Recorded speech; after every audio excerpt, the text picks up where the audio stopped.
Vasudevaya.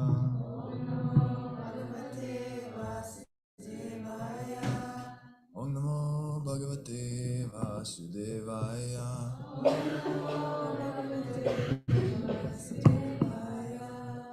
Okay, everyone together.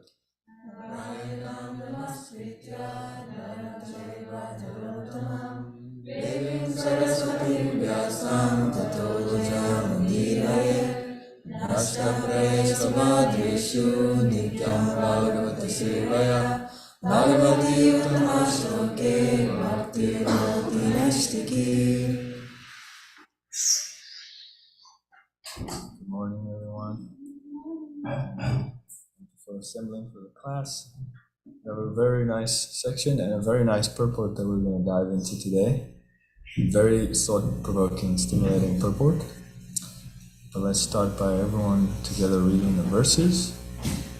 So, this is Lord Krishna's entrance into Dvaraka. Let's see what happens. Maybe it looks like Nate's ready to start us off there. Sutta Goswami said, upon reaching the border of his most prosperous metropolis, known as the country of Anartas, Dvaraka, the Lord sounded his auspicious conch shell, heralding his arrival and apparently pacifying the dejection of the inhabitants. The white and fat, bold conch shell, being gripped by the hand of Lord Krishna and sounded by him, appeared to be reddened by the touch of his transcendental lips. It seemed that a white swan was playing the stems of red lotus flowers. Oh. The citizens of Dvaraka, having heard that sound which threatens fear personified in the material world, began to run towards him fast, just to have a long-desired audience with the Lord, who is the protector of all devotees.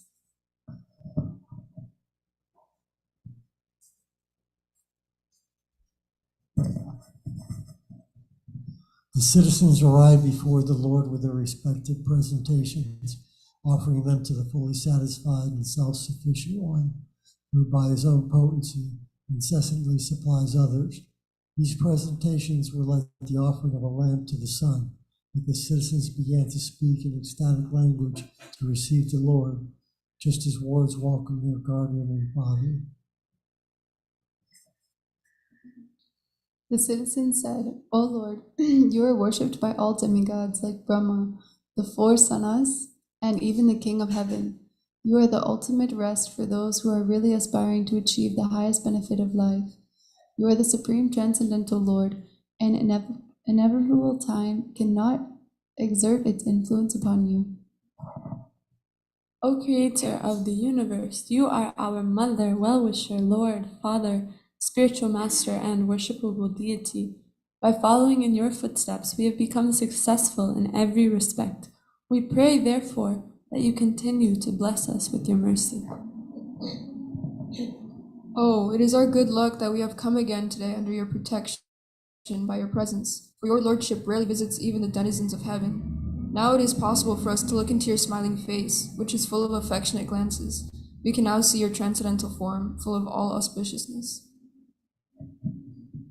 O let us eye the Lord whenever you go away to Mathura, Vrindavan, or Hastinapur to meet your friends and relatives. Every moment of your absence seems like millions of years. O inviolable one, at that time our eyes become useless, as if bereft of sun. O Master, if you live abroad all the time, then we cannot look at your attractive face, whose smiles vanquish all our sufferings. How can we exist without your presence? Upon hearing their speeches, the Lord, who is very kind to the citizens and the devotees, entered the city of Dvaraka and acknowledged all their greetings by casting his transcendental glance over them. As Bhogavati, the capital of Nagaloka, is protected by the Nagas, so was Dvaraka protected by the descendants of Vrishni, Bhoja, Madhu, Dasarha, Arha, Kukura, Andhaka, etc., who are as strong as Lord Krishna. The city of Dvaraka. The city of Dvarkapuri was filled with the opulences of all seasons. There were hermitages, orchards, flower gardens, parks, and a reservoir of water breeding lotus flowers all over. The city gateway, the household doors, and festooned arches along the roads were all nicely decorated with festive signs like plantain trees and mango leaves, all to welcome the Lord. Flags, garlands, and painted signs and slogans all combined to shade the sunshine. The highways, subways, lanes, markets, and public meeting places were all thoroughly cleansed and then moistened with scented water. And to welcome the Lord, fruits, flowers, and unbroken seeds were strewn everywhere. In each and every door of the residential houses, auspicious things like curd, unbroken fruits, sugarcane, and full water pots, with articles for worship, incense, and candles were all displayed. Okay, we're gonna stop there. Yeah. 15. Okay, so what have we read now? We've seen how Krishna is coming into Dwarka, and how all the residents are receiving him, how wonderfully they're receiving him, right? There's actually this one part I liked in text 4 where they said that they're giving him things, they're presenting things to him, and it's like offering a lamp to the sun, because Krishna is the all-potent one, and he doesn't need these things, but he still accepts, because they want to give it, so he accepts their love and their offerings. And then there's just such a nice description of what Dwarka looks like. Like if you can actually close your eyes, you can picture it. They're describing it so beautifully. The lotuses and the reservoirs, the gardens, the parks, all the trees and the mango leaves and all of these things, right? It sounds like this perfect, beautiful place. And it's because it's this ideal civilization, right? Why do you think Dwarka is considered an ideal civilization? You? No? Because Krishna's in the center. Because Krishna's in the center, that's exactly it. So wherever Krishna goes, he takes the spiritual world with him, right? So it's not necessarily that Dwarka is this ideal civilization.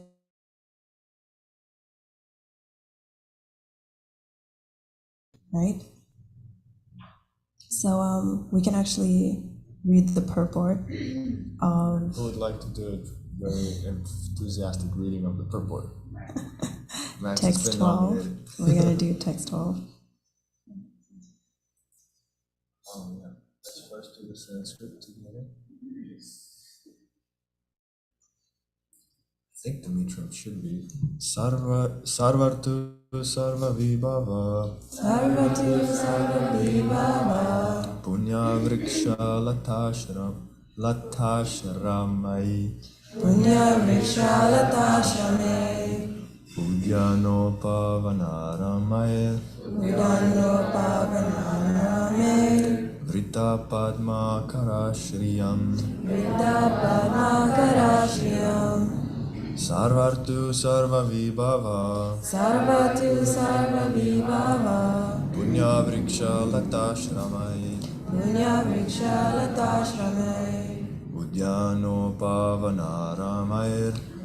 Udyano Pavanaramai Vrita Padma Karashriyam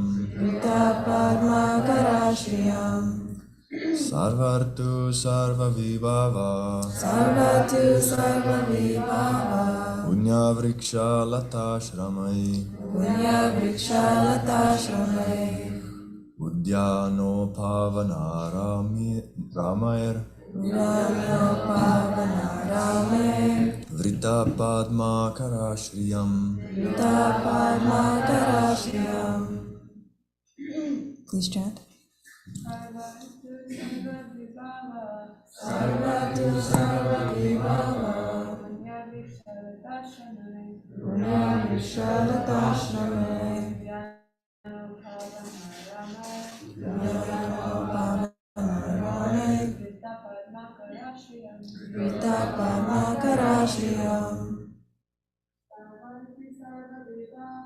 Sarvatu Sarvabhibhava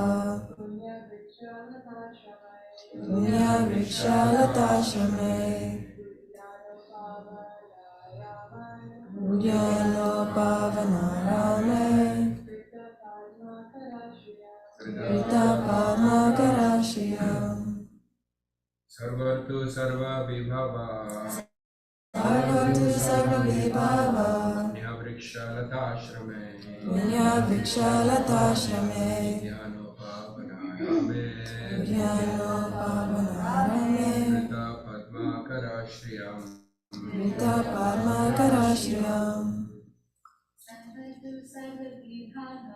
Sarvatu Sarvabhibhava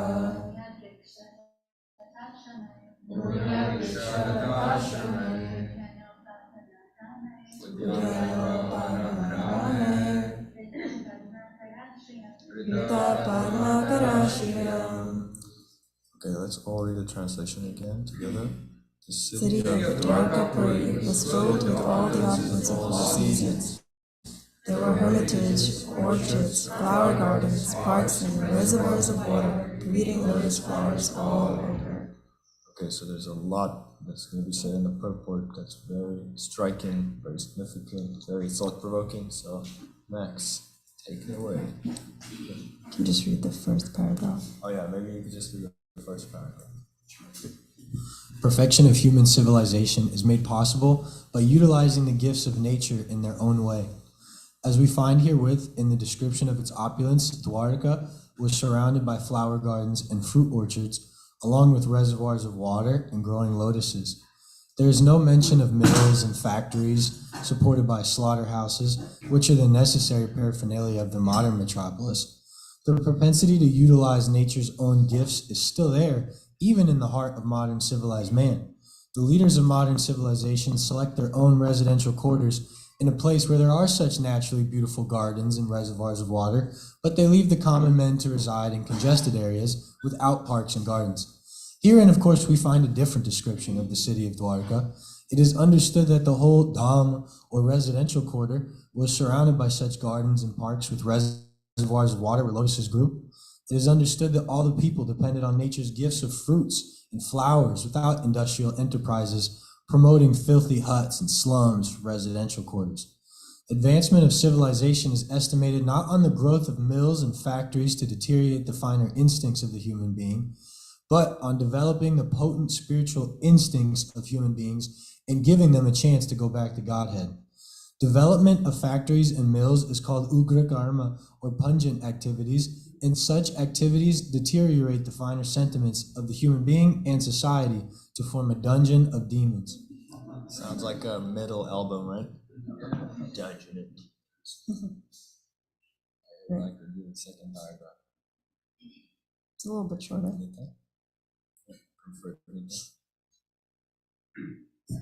We find herein the mention of pious trees which produce seasonal flowers and fruits. Impious trees are useless jungles only, and they can only be used to supply fuels. In the modern civilization, such impious trees are planted on the sides of roads. Human energy should be properly utilized in developing the finer senses for spiritual understanding, in which lies the solution of life. Fruits, flowers, beautiful gardens, parks, and reservoirs of water with ducks and swans playing in the midst of lotus flowers, and cows giving sufficient milk and butter are essential for developing the finer tissues of the human body. As against this, the dungeon of mines, factories, and workshops develop demoniac propensities in the working class. The vested interests flourish at the cost of the working class, and consequently there are severe clashes between them in so many ways. The description of Dvaraka Dham is the ideal of human civilization.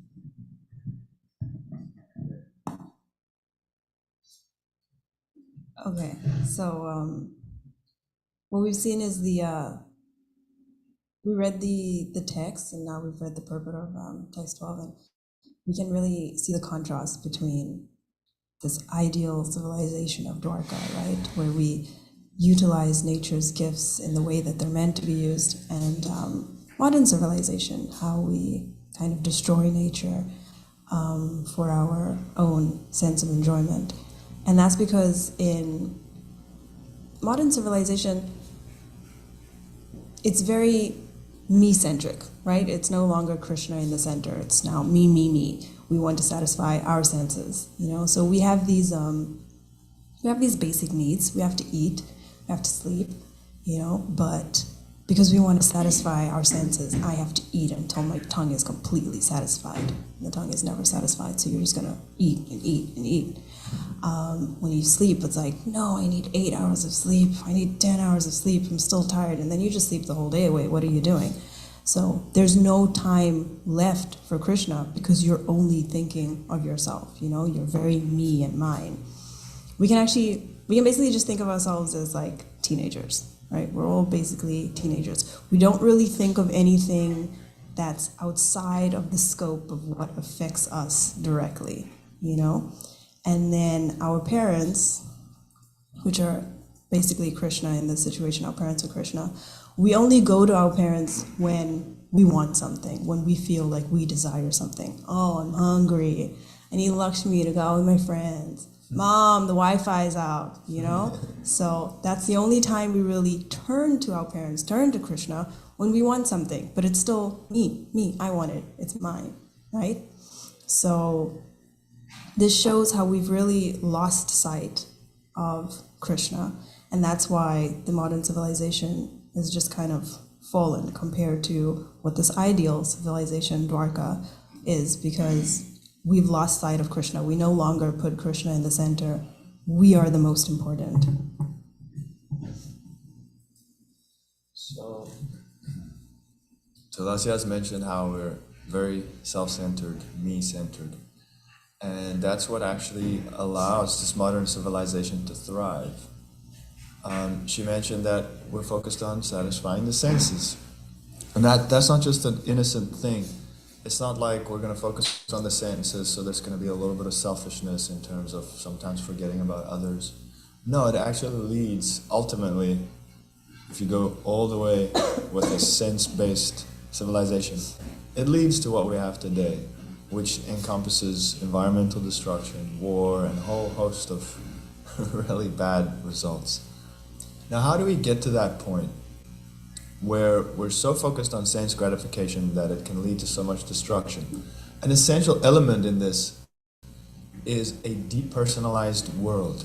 Now, what do I mean by that? In ancient cultures, across the board, they all believed in a personalized world around them. Meaning, okay, I'll give you an example to make it clear what I'm speaking about. When I first read the Bhagavad Gita, I remember when I first read a purport where Prabhupada explains that there's a soul in every living being, even in the tree. And I think in the purport, Prabhupada is explaining that the tree has a soul, but wood itself, if separated from the tree, that's not a living being. Like you make a table, the table doesn't have a soul, but the tree has a soul. I remember reading that and walking outside on our farm and just being like, wow, look at all these souls around me. I was kind of, in a different dimension at that point. Now, ancient cultures, they believed that every river around them, there was some personality guarding that river. Like a river spirit or the forest spirits or whatever. In the Vedic perspective, it would just be demigods and other beings that are controlling all these different elements around us. Now, of course, when you believe that there's a personality behind the river, guarding the river that flows next to your house, it's going to be a little harder to just do whatever you want with the river, right? There's some sort of connection, some relationship, some sense of care, responsibility, accountability that comes with a more personalized world. So we live in a very depersonalized world. Oh, this thing has no soul. So then it's easier to be very thoughtless, careless in how you treat that thing. And in this modern world, now we've come to something which some people call the military-industrial complex. Who's heard of that phrase before? Military-industrial complex. This phrase was popularized when, I think his name is Dwight Eisenhower, one of the former American presidents, at his farewell speech. He used this phrase because he was actually warning everyone, be careful. So what this phrase refers to is that there's actually a connection between politicians and companies that make weapons. And there seems to be some business going on. I don't know if you know, but by far the biggest part of the American government's budget goes towards defense, right? And there are people that really profit off of that. And it seems that the politicians and those companies, they're really good friends. So anyway, I won't go further down that rabbit hole.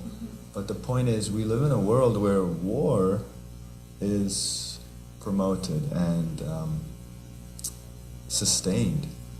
War, like now we've recently seen more examples of conflict and war in the Middle East. Those wars are sustained because it makes money for certain people. So that's how far we are from this Dvaraka civilization. I'm going to play you a really cool clip, the first one right there. Let's hope it has sound and everything. So this is a clip from The Lord of the Rings. So while we wait for the clip, I'll just explain. J.R.R. Tolkien, the author of The Lord of the Rings, he was in the First World War, so he had first-hand experience of what war was really like. And there are lots of themes connected to war and the human, what do you call it, the human condition, the human struggle. Those things are all in his book. And in one sense, you could say that Tolkien, he has elements of a romantic writer. Romantic doesn't mean a love story. The Romantic movement had to do with different poets, painters, etc. from the 1700s and 1800s they had many themes in their writings and works. But one of the themes was we have to be more simple, we have to go back to nature. And think about it, they were writing about this in the 1700s and 1800s. They were like here and there a factory maybe, and they already saw, oh my gosh, look at what's happening, look at where the world's going. Imagine if they were here today, they would probably faint.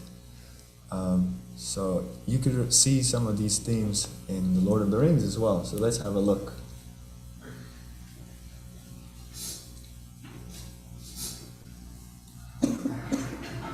Listen carefully to what they say. The world is changing. Who now has the strength to stand against the armies of Isengard? And Lord Lord, who stand against the might of Sauron and Saruman, including the two towers.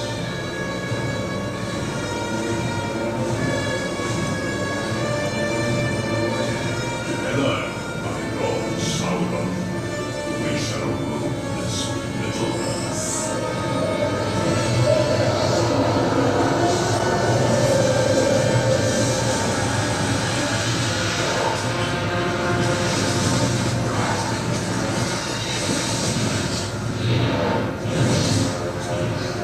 The old world will burn in the fires of industry. Forests will fall. A new order will rise. We will drive the machine of war with the sword and the spear and the iron fist of the orc.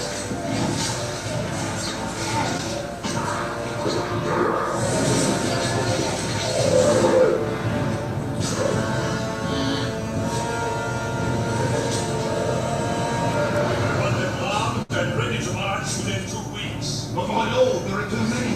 They cannot all be armed in time. We don't have the means. Build a dam, block the street, work the furnaces night and day.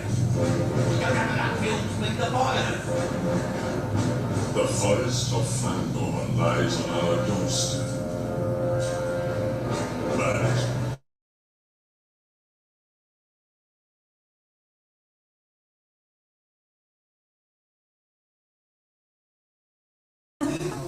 We'll have a movie night, Lord of the Rings movie night at some point. Yes, let's put 14 hours aside. So this is a dramatic rendition. It's clear to see the evil here, but it's really the same concept that we have in our world. Ours is just has a pretty ribbon tied on top, you know, the weapons are made in some nice factory somewhere in a city.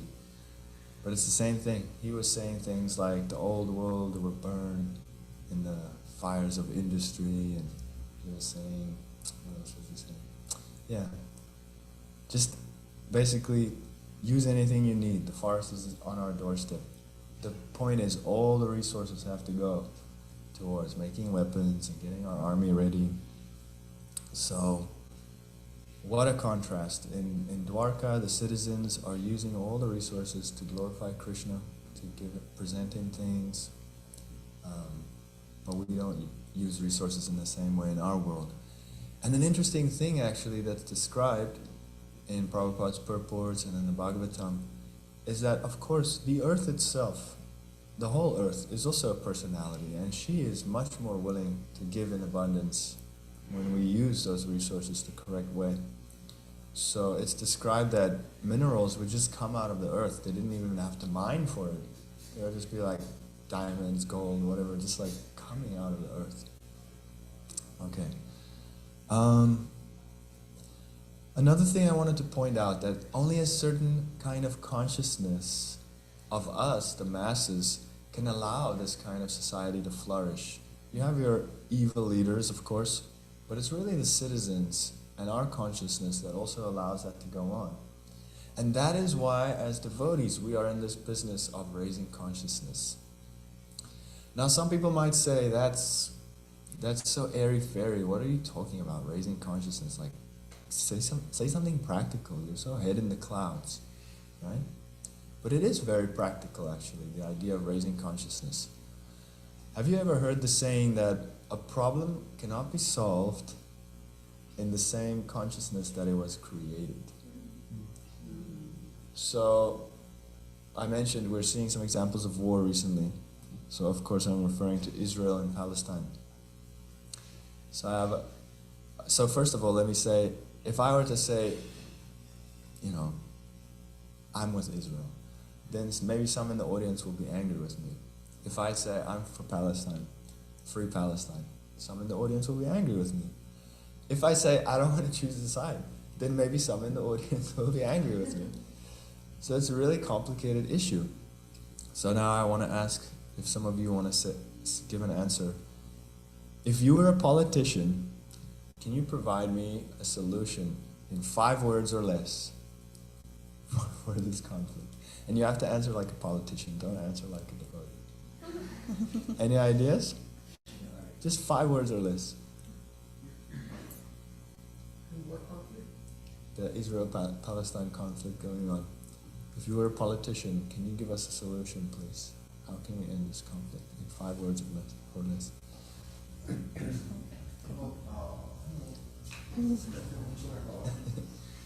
Gopal, and then we'll go to Max. I don't know where this is going, this feed or whatever it is. So I guess I might make people angry. But I think, personally, I think Palestine needs its own state. Okay. And one of our presidents was working for that, I think Clinton. And maybe if Bush Jr. didn't cheat, they would have got it. Right.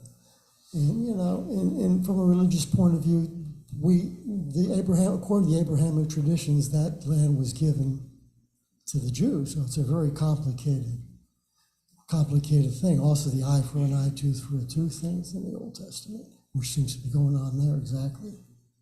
So a lot of Jews don't like this Mitchell guy, Netanyahu or whatever his name is.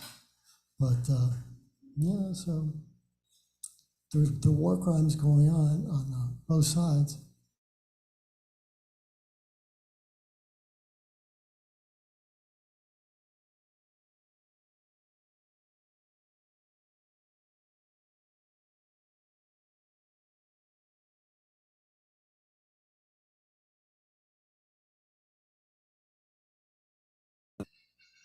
Are you asking what should a politician in Israel or Palestine do, or what should we do? Let's say you're the president of America and somehow those two countries are like, okay, you can provide a solution, we're willing to hear you out. Oh, they're actually willing to hear that. That changes everything. Because my answer is going to be, if you can keep up with me, don't, all right, get involved. Okay, so both of you provided some suggestions. Wait, sorry, we have to hear from Kaylee as well. 5 words or less. Mine is just Go didn't stick to that. Okay, it's just something Prabhupada said is, I guess there would be no wars if people stopped killing cows. So Ooh, okay. stop killing cows. Interesting. But would you be taken seriously as a modern politician saying something like that? Willing to listen, not that they're actually take you seriously. The point is just it's really hard. If we say to Palestine, hey, take this tract of land instead, they'll say, no, this is our land, this is where we're supposed to be. Or if Max says, don't get involved, they'll just be like, what are you talking about? It's really hard. But we're in the business of raising consciousness, and when someone's consciousness is raised, then their desires change, their outlook on the world and their own life changes, and it just becomes much more easy for people to coexist. And ultimately, what I was going to say, ultimately war is also because of what she said. How we treat animals plays a big role. And you can understand this from a karmic perspective, metaphysical perspective, in terms of subtle energy, what you put out comes back. Not everyone might accept that, so then you can just say in more practical psychological terms, it's very straightforward. Why are we surprised at how we sometimes treat other human beings if we've had so much practice on a whole other group of living beings? There's this phrase often used when human beings treat each other badly, then we say, oh, they were treated like animals. But think about that phrase. Why do we even have that phrase in the first place? Isn't it interesting? So, yeah, our modern society, pretty far away from this Dvaraka society. But Prabhupada is not just speaking about the bad, he's saying that there's so much we can do. The purport is basically glorifying simplicity and speaking about the glories of simplicity. And in the purport it's mentioned that nature has its own abundance, it has beauty, everything that we need is there, and we should just change our consciousness and stop trying to use the resources for everything other than Krishna worship. Okay. Yeah. So in a letter that Prabhupada wrote in 1975, he said, our motto is simple living, high thinking. We should think of Krishna without being hampered by material disturbances as far as possible. So Prabhupada really wanted us to, how do I put this? Everything is included. Make a cake. Prabhupada really wanted us to make a cake, yeah. It's all good. Well, okay, I'm just gonna rephrase it. Prabhupada really just wanted us to live simply, right? He didn't want us to, you could see, based on the purport, you can see that us trying to advance civilization through technology and factories and industry was really just gonna bring us back, Prabhupada had the foresight to see that us trying to make things better was ultimately just going to make things worse because it's taking our focus away from what is important, from Krishna, right? So when you're living simply, you have more time to focus on Krishna and your spiritual life and your spiritual growth. So let's take organic produce, for example, right? So a while back, people decided, okay, we really need to make money. We have to mass farm, right? We've got to just fill up these stores and we got to make money, right? So the way that we do this is we're just going to start modifying our vegetables. We're going to start putting pesticides on them and everything, all these bad things, right? We're going to make them go through factories and all these types of things. And after a while, we eventually realized, hey, this is really not good for our health. So again, there, me and mine, we kind of thought of ourselves first. And then we realized, hey, it's really not good for the environment either, what we're doing. So now everyone's kind of turning towards organic produce, right? Let's get organic. Organic is better for the environment. It's better for my health. It's better overall. But now it's so hard. I mean, it's much easier in America, actually, but I can speak for the rest of the world. It's really hard to find organic produce, and it's super expensive to find it as well. But why are we here? Why are we at this place where we have to search for organic produce when we can just have a garden? Everyone just has a little garden, and they produce their own vegetables. I mean, we went to New Vrindavan and we were staying with this Prabhupada disciple. And she had this mini garden. It wasn't even that big. It didn't take up a lot of her time to maintain it. And she had an abundance of vegetables. Like, she did not need all of those. She would actually distribute it to her neighbors, So a tiny garden for like 10 people. It's like, what do we need this mass farming for, So Prabhupada is just saying that simple living is the ultimate goal because it will it will increase our consciousness as well, right? Because we will be able to focus more of our time on Krishna. So there's no need for us to promote or encourage this artificial way of life. Right. And basically, there's already a formula. Nature has its formula that Krishna has provided. It's so easy. Put the seed in the ground, give it water, or the rain will provide water, and your food grows. It's just so easy. The more we try and complicate things and become more advanced, then every time we realize, oh, okay, this thing we tried, oh, it's carcinogenic, or this substance we're putting on the vegetables affects the ground and goes into the ocean, does this and this. Every time we try something, it just becomes clear there's already a formula, just stick to that, everything will be fine, you'll get the best possible product. So, this purport speaks about an ideal civilization, and Prabhupada makes it clear that the way towards that civilization is a combination of just being in the mode of goodness and developing a taste for the simple beauty and the simple joys of life, in combination with also bhakti for Krishna. That's all you really need. And what I also just wanted to make clear before we end the class, that if we speak about simplicity, it's very important to realize, people might think this, we're not saying go back to the Stone Age, It doesn't mean we're gonna go sit in a cave, make our rock paintings, and make simple primate sounds at each other, Ancient Vedic civilization definitely had very advanced elements. For example, the health. Let's take some examples. In Ayurvedic texts, they mention different instruments used in operations, medical operations and procedures. And there are more instruments there than we have today, more instruments mentioned than we have today in our modern Western science.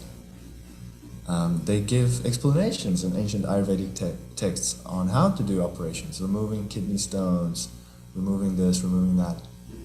So it's clear that it wasn't a primitive civilization. By no means. Such advanced science was there. What to speak of things like literature, drama, poetry, just so culturally rich. So simplicity does not mean primitiveness, right? It's very important to see the difference. But at the same time, as Prabhupada mentioned, Tulasyananda found another letter here. Prabhupada says, the Vedic civilization was very simplified, and there was a class of ideal men, the Brahmanas. They are ideal. They are assimilating the Vedic knowledge and guiding others. So this ancient civilization had lots of knowledge, technologies, all kinds of things at its disposal, but everyone understood that simplicity is such an important virtue that keeps the civilization healthy and keeps everyone's attention focused on Krishna. So that simplicity was really valued, and the brahmanas, the head, the eyes, the vision of the society, everyone respected their ability and their position of guiding everyone through that principle of simplicity. I think that's about all we want to share today. Yeah. I just want to say, again, with regards to what you just said, it's that everyone put Krishna in the center, right? So it wasn't like in Vedic civilization, like you were saying, they had all this knowledge and technology, but they were using it for Krishna, right? So they were working, I guess you can say they were working with nature and technology and everything in the service of Krishna, whereas in modern civilization, we're kind of working against nature because we're using it for our own selfish means, and we're not actually trying to serve it to Krishna. Okay. So we have a decent amount of time for comments and questions. Advaita Prabhu's hand is up already. Advaita and then Govinda.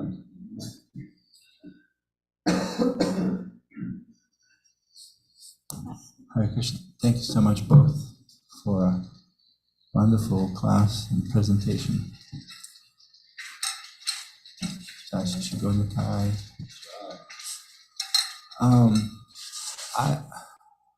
I agree, of course, I agree with everything you said, but there's something else that I would like to point out. And it was brought up by Acharya Dev when he was here last time, he gave that talk. It was a really funny thing, a funny remark that he made in regards to the organic. You remember that? Anyway, so he was saying, like, people talk about eating organic or saving the world environmentally. Years ago, like he was pointing out to the medieval times, pre-industrial revolution times, that everything was organic. He said the whole freaking planet was organic. There was no pesticides. There was nothing that would harm. There was no poisons in a sense.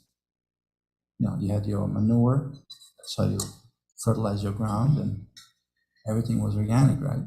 But still, people were still fighting. There were still wars, and people were still suffering in so many different ways. So going back to nature, like Tulasya was saying, is we can't just go back to nature or save the world just environmental. We have to go to the source. We have to go, ultimately back home, back to God. Right. Thank you for a very valuable comment. So the point is that the simplicity is not just there for simplicity's sake. Simplicity is not there for what it can give to us, because then obviously we're still stuck in that self-centered consciousness. Simplicity is there to help us in our Krishna consciousness, and simplicity is a stepping stone towards Krishna-centered existence. Thank you, Prabhu. Two comments based on what Advaita Prabhu said. I mean, when we go to Lacha, we drive by many farms, many country people, but are they advanced in consciousness? Well, many times not. They pull a shotgun at you or something. It's not that. They're simple, but they're not advanced in consciousness. And then I was also thinking, as you were speaking about it, it reminded me of what Prabhupada would say: don't get comfortable in this world. Because like you mentioned, the wars and things like that. It just tells them don't get so comfortable here because it's Dukhalaya Masasvatam. There's always misery. And even when Prabhupada was so fired up about making a change with Gandhi's movement in the beginning, he came to Bhaktisiddhanta, and Bhaktisiddhanta tore him apart by saying, that it's not this fix or this fix. It's only Krishna, adding Krishna to the mix. That will change the consciousness. Right. Thanks for that. Okay.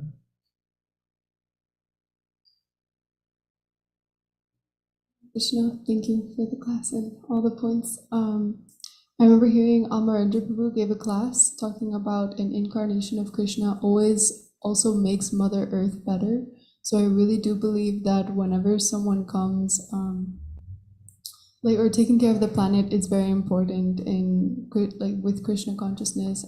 Honestly, it's kind of difficult seeing so many ISKCON farms quite empty, and even when we try to go and produce our own food on these farms, it just it's very difficult because people don't want to do it. It's we can say all these things. It does take some time and effort, but we are so used to this comfort. This Govinda talks about not to get comfortable here. This city life is making everyone extremely comfortable to not even know how to go back to simple life. And so please forgive me for any offenses for this question, but I'm curious about how, since we know this, it's in our philosophy, our scriptures, why, because it feels our big thing is feeding people. So I feel like we use so many ingredients and we support a lot of these industries. So why do we do that? You mean yeah, as ISKCON in general? ISKCON in general, and I feel like Krishna House, these things, we use so much of these products that are supporting the industries. I understand we offer things to Krishna, but how is that? I don't know. I feel like, does Krishna really, when I hear these auspicious things that are offerable to the Lord, it's things like unbroken fruits, water pots, curd. That's it. So what are we doing? Do you mean why we're offering things that were grown with pesticides and so on, or? I mean, I understand we're in Kali Yuga, nothing is going to be perfect, but it feels like we almost overdo with Krishna House, because it's not just people in their traditional homes buying food for their families that's making these industries so big. It's big organizations that are buying things in bulk all the time. And so I'm just wondering why we contribute so much to it. We are probably a very big part of that. Right. It is just out of necessity, really, because so necessity meaning that we have financial realities and constraints in Krishna House. Of course, not all of us sitting here are aware of this. You have to be behind the management curtain to really know what's going on. But because these things are produced on such a mass scale with the use of factories and big machinery and so on, it's cheaper. So just to be able to keep going with our Krishna Lunch program, we have to work with what we got financially, and we have to go to certain sources that provide the best prices. And that's just how it is right now. The only way that would really change is if we had many, many devotee farms. But you pointed out that there are some farms, not that many, but even the ones that are there, there's not big devotee communities. So this is a little bit of an awkward topic to speak about, because it's clear what we should be doing, but it's hard to move towards that. It's hard for various reasons. Most devotees want to have families, and they want to be able to make sure, I guess, they get the best education for their kids, always have medical coverage and supplies. So it's hard to tell a mother and father, okay, go raise your family on a farm somewhere. What are their economic prospects there, really? So we're kind of stuck in this current civilization. And if you want to, be active, raise a family, to some extent you have to plug in. That'll change as when we get to a point where devotees are doing their own thing in large groups, then we can provide everything for each other, really. But it's those first steps that are going to be awkward, those first steps that we're basically still taking as a global movement towards our own sustainable, simple living on farms. We still have to take those first steps, really, even though it's been 50 years of Krishna consciousness in the West. But I have a feeling that fate will push us in that direction, because I think everything is going to keep getting more expensive, and it's going to keep getting more hellish in city contexts, and I think devotees will slowly start moving towards that. Tulasi wants to say something. I just wanted to say something. We're also almost out of We're time. almost out of time, yeah. We're kind of getting stuck a little bit on just this one aspect, this organic produce, you know. That was just kind of an example. The point is that we want to put Krishna in the center, and we want to raise people's consciousness, and that's why we do the Krishna lunch, you know. So it's better for them to have prasadam and for them to go out and get like Chipotle or McDonald's. So yeah, it's not the ideal situation, but that's where we're in right now, and we're trying to use that in Krishna service, you know, and hopefully move towards that simple living, but we're trying to use that in Krishna service.